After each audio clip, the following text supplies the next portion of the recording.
And there's been a lot of issues in Ireland recently. This has always been the case, but that things have changed, things that people wouldn't have voted for and then they did vote for. And, I'm convinced that it wasn't AA, but in a lot of our referendums, this stuff has been used. Okay, so there's lots of different ways that we can be influenced if you think about this. And taking some cases that might make sense to Irish people, many people would be too young, but we all know that elections and referendums and things like that, there's a lot of sides, and a lot of people take them really seriously, and they push different ways. So in Ireland, you're too young to remember this, I would assume, but we had a lot of European unification treaties. We didn't just start with the EU as it is, but there are particular ones that are named after varying cities, and there's two in particular in the 90s. I think I was voting that long. Lisbon Treaty and the Nice Treaty.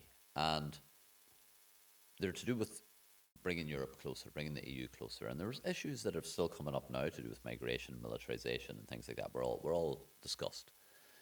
Now, the thing is, they asked the people. A referendum is supposed to be to get the opinion of the people. It's supposed to be the fairest way to do it because we have to change. We have a unique constitution in Ireland that it has to be changed by referendum. The government can't just change it. So, to do this, they asked us, can't remember which was first, Nice or Lisbon, but in the Nice Treaty, they asked the people, and the people said no. They didn't say no by that much, but they said no, maybe like 52% to 48%. Then the government, about a year later, essentially, it didn't look like the people gave the right answer. So they had another referendum on the same issue, and the government pushed really hard. But a lot of advertisers, no, not all of them, there's still different sides, but eventually they got a yes vote. And once they got a yes vote, not by much, by a bit over 50%, they went straight on, and it was gone. And this is bad enough, right? The people didn't give the right answer, so the government asked them again. Now, they were under pressure from the EU, I'm sure, the other nations. A couple of years later, another treaty, if one was Nice, the next one was Lisbon Treaty, and asked the people again. Very colourful, lively campaigns, different people on different sides, all pushing traditional means of, this is before everyone had a smartphone, but pushing the side they wanted, and the people said no again. And about a year later, apparently we didn't give the right answer, so another campaign ramped up to push, and they got a yes vote, and it just went straight on. Yeah. So this is one of the things I actually like about Brexit in the UK. They asked the people whether it was right or wrong, or whether they manipulated it, they should have done it or shouldn't have done it. I don't care. But they got a result, and they stuck with it.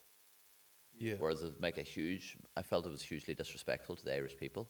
We're going to ask the people who are supposed to have the view on everything, and they didn't take what we had.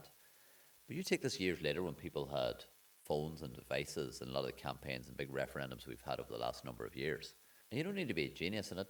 This is where it's difficult for people to do this because we all have our own views on what we think was right or wrong, it should have happened, and blah, blah, blah. You got to put all that aside to be thinking critically, okay? Doesn't matter what result you or I wanted. There's a few basic truths, is that practically all the media and all of the government were on the same side for massive referendums we had in this country to do with abortion and to do with same-sex marriage. Everyone on one side. And there's a lot of contention, a lot of discussion about how social media was being used by both sides, how it was being pushed. But it could push a lot. And this, taking that out, that's an Irish one, would be contentious. Take Trump. Trump got elected the first time in the Cambridge Analytica company. When they were investigated deeply, because I don't know if you remember this, so Trump got elected, I think it was 2016. Was it 16? Everyone seemed to say, this guy can't get elected. It's impossible. It's never going to happen. He can't get elected. All the media were saying this. And then he did get elected. They were quite shocked and annoyed and things like that, whether it's right or wrong. They were annoyed. And I did have a laugh to myself at them being wrong. It's just my internal ownness.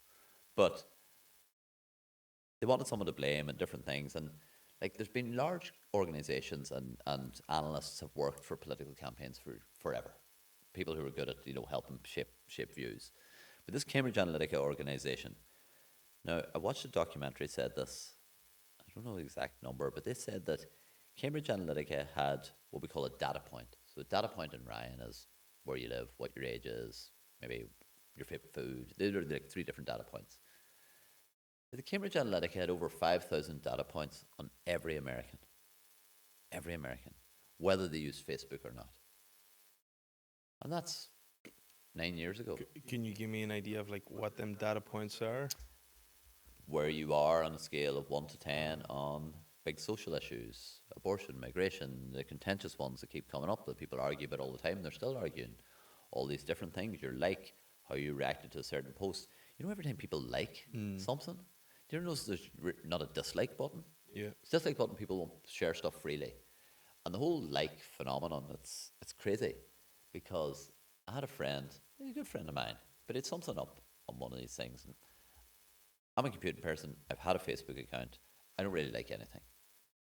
And someone actually accused me once of, you didn't like any of my stuff. And I think, but I don't like anything. I don't dislike it, but I'm just not commenting on it.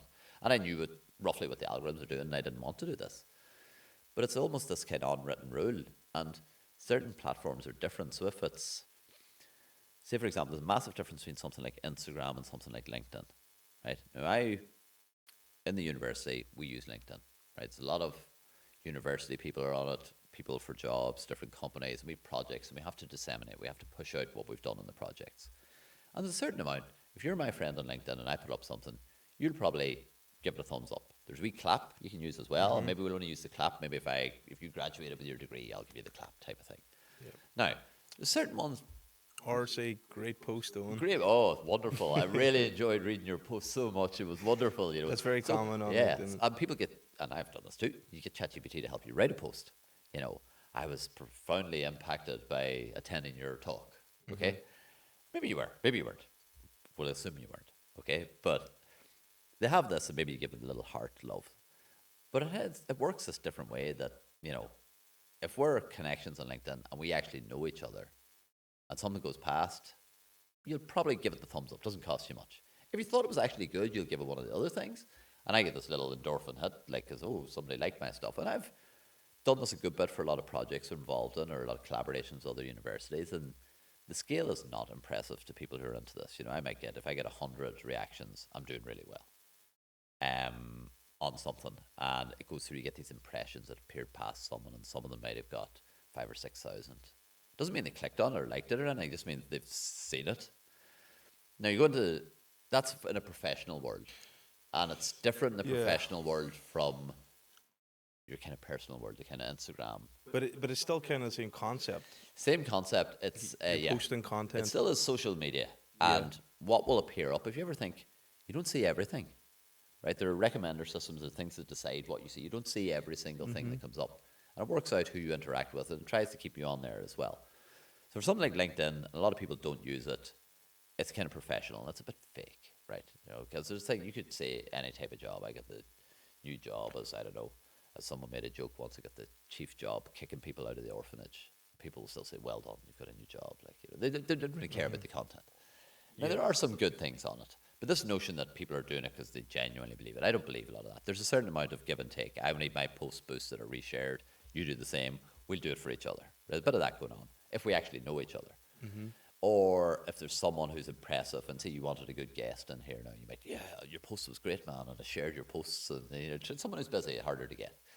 Now take that to the professional one over there. The professionals, I suppose, people working, anyone working or studying or something, a lot of them are on it. Leave that there, and then you go into something like Instagram, right? Instagram evolved from Facebook, probably now more users than Facebook, I would assume. Facebook is like old. Facebook has also become like the internet. Did you ever try and find anything about a sports club now? Don't even use Facebook. But do you ever try and find anything about a sports club? No. Everyone would just use Facebook pages. It's like Facebook groups and pages and Ah, stuff. it's like Yeah, a page, I've like heard for it's an athletics club or something like that. kind of like Reddit and some Well, form. Reddit is kind of more common. This is more like our presence rather than having a website. Could be Facebook. So Facebook is still there, still has that, still does the other things with advertising that.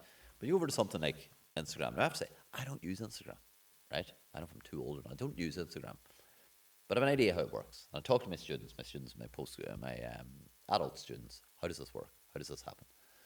And there's a lot of a photo. So, I don't know. Say, for example, we go on holidays, right? Cool holiday on the beach. Maybe it rains for 2 weeks. Or maybe it rains for 10 days out of 2 weeks. We don't put up the photos of the rain. We put up the photo of the sunny day on the beach and the bar. Where, hey, it looks cool. And everyone goes, wow, that looks so cool. The guys are so much fun, right? That's a small portion, a small snapshot. An image is a snapshot.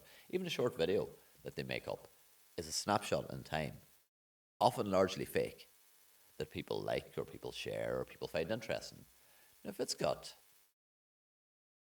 millions and millions and millions or billions even of photos and things, it can decide which ones it'll show you. So if I follow Ryan, it'll show me Ryan's ones. If I don't know what way it works on Instagram, there's a particular type of follower will show you it. But otherwise, it just generates random stuff and it decides what you might want to watch. And TikTok does this. TikTok does the same thing as well. And it's designed to keep you there. Now, it's not, I don't use TikTok, so I'm not on it. But I use Instagram Reels and I use what do you call them, YouTube Shorts, and I use the same idea. They are, yeah. The same concept. And for a long time, I remember mine was, what was it? I think it was YouTube Shorts because I clicked on a few things. It was like martial arts or something like that, some comedian like Dave Chappelle or someone breakdancing or something like that. Those are the things I would sit down for my cup of tea, watch. And like anyone else, I sit down for 10 minutes for a cup of tea. I'll just pass a while. Tea's long gone, 45 minutes later, still sitting there, like, you know. And that's people's existence. This is people's existence. I know. You know. It's so true. Sometimes, like, I would catch myself in a moment. I would have picked up my phone and I would open Instagram. Instagram's the one that I would use. And I would be like, I would realize I've started scrolling without even realizing it, you know. Subconsciously, I just pick it up, scroll, just because I got distracted in a moment. Yeah.